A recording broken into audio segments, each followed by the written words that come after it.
दोस्तों नमस्कार। त्रेता युग का समय था। धरती पाप और अधर्म के भार से त्रस्त थी। राक्षसों का आतंक चारों दिशाओं में फैल चुका था। मानव, देवता, ऋषि मुनि सभी भयभीत थे। तभी भगवान विष्णु ने त्रेता में मर्यादा पुरुषोत्तम श्री राम के रूप में अवतार लिया। उनका उद्देश्य था अधर्म का विनाश और धर्म की स्थापना। श्री राम अयोध्या के राजा दशरथ के ज्येष्ठ पुत्र थे। जब उनके जीवन का सबसे उज्जवल समय आने वाला था, राज्याभिषेक का, तभी उन्हें वनवास का वचन निभाने के लिए 14 वर्षों के लिए वन भेज दिया गया। उनके साथ गई पत्नी सीता और भ्राता लक्ष्मण। यह त्रयी जनकपुरी से चलकर अनेक वनों में घूमती हुई पंचवटी पहुंची, जहां आगे घटित हुई एक ऐसी घटना जिसने न केवल रामायण की दिशा बदली बल्कि पूरे ब्रह्मांड के धर्म चक्र को घुमा दिया। पंचवटी में सुख का क्षण और संकट की आहट। पंचवटी में रहकर श्री राम, सीता और लक्ष्मण एक सरल शांतिपूर्ण जीवन व्यतीत कर रहे थे। यहाँ गोदावरी नदी बहती थी, सुंदर वनों की छाया थी, पशु पक्षियों की मधुर ध्वनि थी और संतों मुनियों का सत्संग होता था। परंतु अधर्म की काली छाया इस सौंदर्य को अधिक समय तक टिकने नहीं देने वाली थी। लंका के राजा रावण, जो ब्रह्मा से अमृत का वरदान प्राप्त राक्षस राज था, की बहन शूर्पणखा एक दिन पंचवटी आई। उसने श्री राम पर मोहित होकर विवाह प्रस्ताव रखा, जिसे राम ने सौम्य भाव से अस्वीकार कर दिया। क्रोधित होकर शूर्पणखा ने सीता पर हमला करना चाहा, लेकिन लक्ष्मण ने उसका नाक कान काट डाले।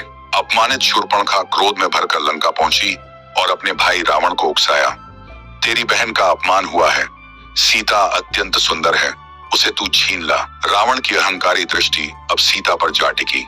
यह वही क्षण था जब अधर्म ने धर्म को चुनौती दी। मारीच का स्वर्ण मृग और छल की शुरुआत। रावण ने एक योजना बनाई। उसने अपने मामा मारीच से कहा, तू स्वर्ण मृग का रूप लेकर पंचवटी जा और राम को दूर ले जा। मारीच ने राम के पराक्रम को जानते हुए मना किया, पर रावण ने धमकी दी। विवश होकर मारीच एक अत्यंत सुंदर स्वर्ण मृग का रूप लेकर पंचवटी के निकट पहुंचा। सीता उसकी अद्भुत छवि देखकर मोहित हो गई। राम, देखिए कितना सुंदर मृग है, इसे मेरे लिए लाइए। श्री राम समझ गए कि यह साधारण मृग नहीं है। फिर भी सीता की इच्छा का मान रखते हुए लक्ष्मण से बोले, तुम सीता की रक्षा करना, मैं मृग को पकड़ कर लाता हूँ। श्री राम मृग के पीछे चल पड़े। मारीच राम को दूर ले गया। जैसे ही राम ने उस पर तीर चलाया, वह मरते समय श्री राम की आवाज में चिल्लाया, हा लक्ष्मण, हा सीते। लक्ष्मण रेखा और रावण का आगमन। सीता चिंतित हो उठी। उन्होंने लक्ष्मण से कहा, भैया राम संकट में है, तुम शीघ्र जाओ। लक्ष्मण समझा रहे थे कि यह माया है, पर सीता ने उन पर आरोप तक लगा दिए कि वे जानबूझकर राम की सहायता नहीं कर रहे।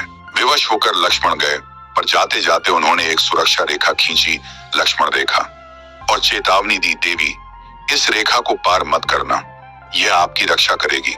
उसी समय रावण एक साधु के वेश में वहां पहुंचा और भिक्षा मांगी। सीता ने कहा, आप रेखा के अंदर आइए, पर रावण ने कहा, मैं भिक्षा लेने रेखा पार नहीं करता। सीता ने जैसे ही रेखा पार की, रावण ने अपने वास्तविक स्वरूप में आकर उन्हें पकड़ लिया और अपने पुष्पक विमान में बैठाकर लंका की ओर उड़ चला। सीता चीखती रही, हे राम, हे लक्ष्मण, परंतु रावण का विमान आकाश में उड़ता चला गया। जटायु का संकल्प, धर्म की रक्षा। उसी मार्ग पर उड़ते हुए रावण और सीता को देखा एक वृद्ध पक्षीराज जटायु ने। जटायु कोई साधारण पक्षी नहीं थे, वे गरुड़वंशी पक्षियों के राजा अरुण के पुत्र और राजा दशरथ के परम मित्र थे। वे श्री राम के वनवास की रक्षा का व्रत लेकर आकाश में गश्त कर रहे थे। जैसे ही उन्होंने देखा कि एक राक्षस एक स्त्री को बलपूर्वक लिए जा रहा है, वे तुरंत आगे बढ़े।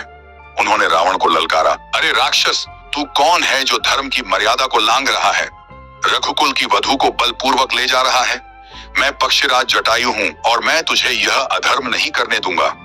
रावण अट्टहास कर उठा, बूढ़े पक्षी, तू मेरा क्या बिगाड़ेगा? जा अपनी मृत्यु की तैयारी कर। परंतु जटायु पीछे नहीं हटे। अभूतपूर्व युद्ध, आकाश का रण क्षेत्र। जटायु ने रावण के पुष्पक विमान पर आक्रमण किया। उन्होंने अपने विशाल पंखों से विमान के घोड़ों को घायल किया, रथ के पहिए को तोड़ने का प्रयास किया, रावण की तलवार पर चोंच से वार किया। आकाश में एक भीषण युद्ध छिड़ गया। रावण, जो शिव भक्त और महाशक्तिशाली था, और जटायु, जो वृद्ध होकर भी धर्म की रक्षा में अडिग थे। रावण की तलवारों से घायल होते हुए भी जटायु ने कई बार सीता को छुड़ाने का प्रयास किया। उन्होंने रावण के मुकुट तक को गिरा दिया, परंतु अंततः रावण ने क्रोध में आकर जटायु के पंख काट दिए। रक्त रंजित जटायु धरती पर आ गिरे। सीता रोती रही, हे पक्षीराज, आपने जो साहस दिखाया वह अनंत युगों तक याद रखा जाएगा। राम का दुख और जटायु का बलिदान। कुछ समय बाद श्री राम और लक्ष्मण वहां पहुंचे। जब उन्हें सीता नहीं मिली, वे व्याकुल हो उठे। तभी उन्होंने देखा एक घायल पक्षी रक्त से सना हुआ भूमि पर पड़ा है। राम ने पहले सोचा कि यह शत्रु है, पर जटायु ने कांपती आवाज में कहा, राम, मैं रावण से लड़ा, सीता को ले गया लंका की ओर। श्री राम की आंखों में आंसू भर आए।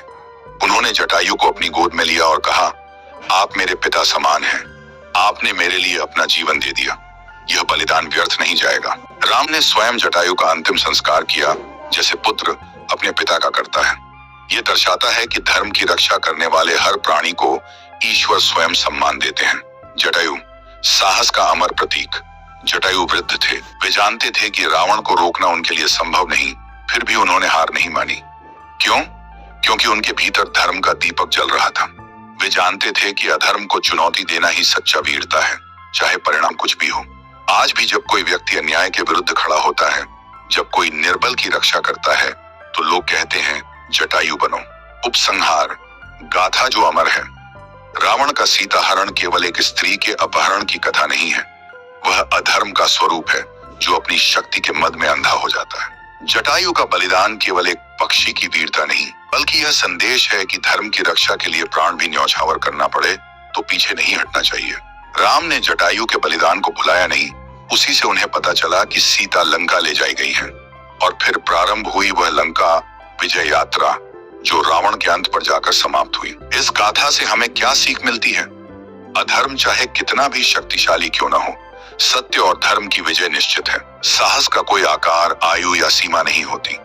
एक वृद्ध पक्षी भी रावण जैसे राक्षस को चुनौती दे सकता है। दूसरों की रक्षा करना, नारी सम्मान की रक्षा करना, यही सच्चा धर्म है।